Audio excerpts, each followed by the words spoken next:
Before we start with part 2, I just want to emphasize again that I'm not making this into a video to put you on the spot or anything. This is really what I want to do with conversations from now on, and you just happen to kind of be the first that had this done in a private conversation. I mean, you can see how much I'd have to type out, and I just feel like it would be a waste. Not to call speaking to you a waste or anything like that, but if I'm going to type all this out and get all these thoughts out here, I'd like other people to be able to sort of listen in. They may not find the subject matter all that interesting, but that's fine. They can hit the stop button or whatever. So, moving on, you quoted me, and this is going to the point that I spoke of about what I was getting at also about the blonde-haired thing. And this is you quoting me. Know what else is weird? The Mayan god Quetzalcoatl, and I think I misspelled that, but was also blonde-haired and associated with Venus, that is, the morning star. He was also depicted as a flying feathered snake. And you responded, I've never heard of Quetzalcoatl. I have heard a little on the Mayans and the Mayan calendar 2012, though. I believe that people believe in gods, but I do not believe in them myself, at least not to my awareness. I'm guessing you mean more than one god, because you seem to say that you do believe in God earlier, but, moving on, I'll elaborate a little more. You said perhaps the depiction of Quetzalcoatl as a flying feathered snake is superstition or metaphoric, although perhaps believed by the people of that time and place. It only takes one person to get the idea floating among innocent and non-suspecting peoples. If we were there in that time and place, perhaps we would have listened and believed it too. You hit the nail right on the head. Right on the head. You believe in the God of the Bible because you are in the time and place where you were taught to believe in the God of the Bible. That wasn't actually the point I was making there, but I'm glad that you made that point for me, because it's one to really consider. But getting back to the point of what I was making about Quetzalcoatl, I was sort of playing devil's advocate. I'm an atheist, in case you're not aware of this. I find it amazing all the people that think I'm a Christian, despite the fact that I've made multiple videos about being an atheist, and my channel description essentially says I'm an atheist, and I've made all kinds of video comments and channel comments saying I'm an atheist. So if you're one of those people that for some reason hasn't picked up on this, I am an atheist. I do not believe in God. I don't believe in any gods. You don't believe in more than one. I don't believe in any of them. But the reason I mentioned Quetzalcoatl, like I said, I was playing devil's advocate. See, Quetzalcoatl, as I said, was depicted as blonde-haired, and I think blue-eyed. I might be wrong about that. But isn't it odd that people in South America would know of this blonde-haired deity who was also bearded, which is very rare with people in South America? I mean, that could just go in, like, my Weird World series, because it's just so odd that they would know of some blonde bearded being when none of them were blonde or bearded. But I was playing devil's advocate and referring to the devil, because if you read what I said, I'm mentioning that Quetzalcoatl was also associated with Venus. That's the morning star. And if you do read the Bible, you'll find that Satan was called the morning star. Actually, that's debatable, too. The passage that refers to Lucifer as the morning star may have just been talking about a human king, but I'm speaking from the point of view of a fundamentalist and what a typical Christian would believe, not what the text may have originally meant. But the way that it's commonly believed is that Lucifer, which is another name for Venus, which is Satan in fundamentalist belief, is the morning star. So you have this blonde-haired god called the morning star, who is also depicted as a serpent, just as Satan was, in fact, a flying serpent.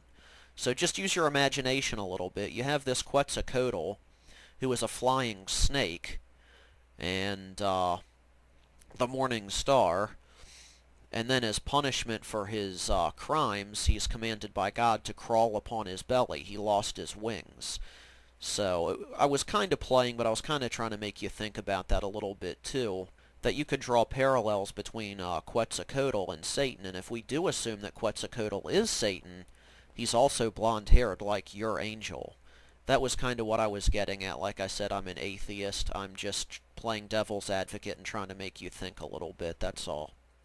So you go on to say, there is nothing but blind confusion thanks to the misleading, corrupt, worldly, corporate, religious, and political profiteers, the fishers of souls. That is what is creepy.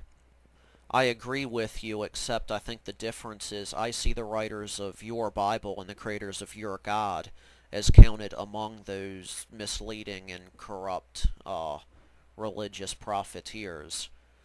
You say, I truly hope you will give God another chance. I think I've given God plenty of chances. He had his shot. He knows where I am if he really is interested in pulling me in. He knows where I'm at. He knows how to get me. He's got my phone number. You know, he can get back to me. Otherwise, I'm not chasing shadows anymore. I'm sorry.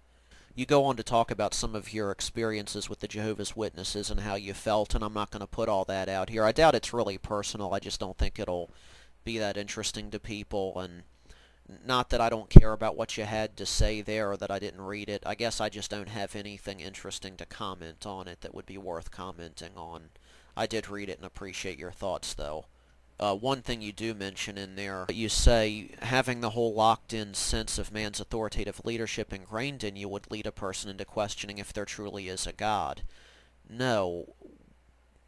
What made me question there was a God was the fact that there was no proof and no evidence whatsoever. One thing people don't realize about me was I didn't leave the Jehovah's Witnesses because I just didn't like them anymore. I left because I stopped believing in God. My loss of faith in God came before my loss of faith in the Jehovah's Witnesses. I think for a lot of people it's the opposite. They lose faith in the Jehovah's Witnesses and the Watchtower Society, and then later they lose their faith in God. If they lose it at all, some of them just go to other religions. I left my faith in God, and that was why I left the Witnesses. Leaving the Witnesses was a result of my loss of faith in God. So it happened the opposite for me than I think it probably happens to a lot of other people.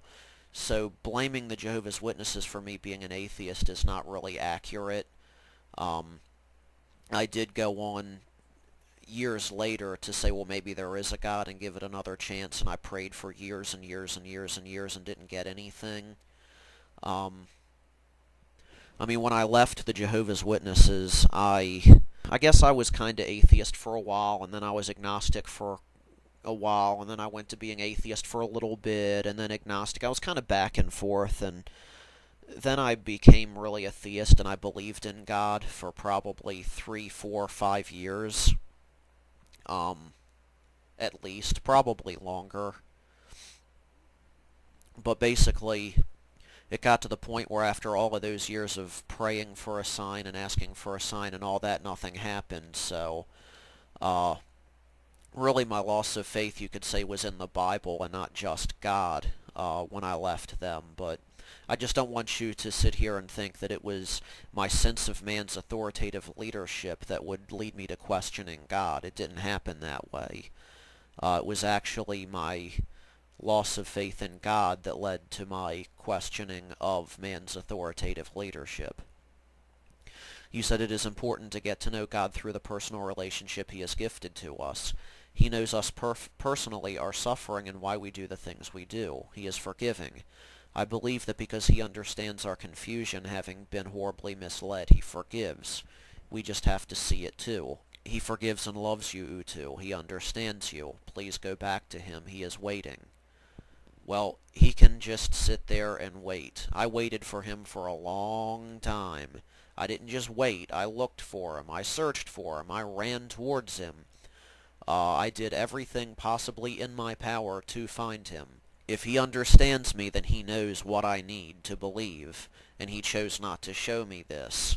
So I'm not going back to Him because I don't believe that He exists. It would be like me telling you to go back to the Tooth Fairy or go back to Santa Claus. You don't believe in those things, so there's no way you would even entertain the idea of going back to them. Now, I'm sure if the Tooth Fairy appeared before you and said it was real, you'd probably believe it.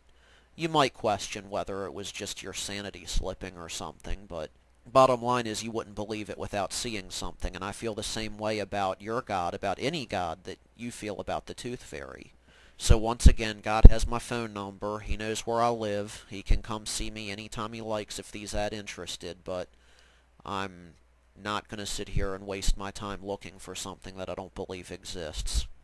I do appreciate you taking the time to write this long message to me. I appreciate your thoughts, and I hope you get something out of my response.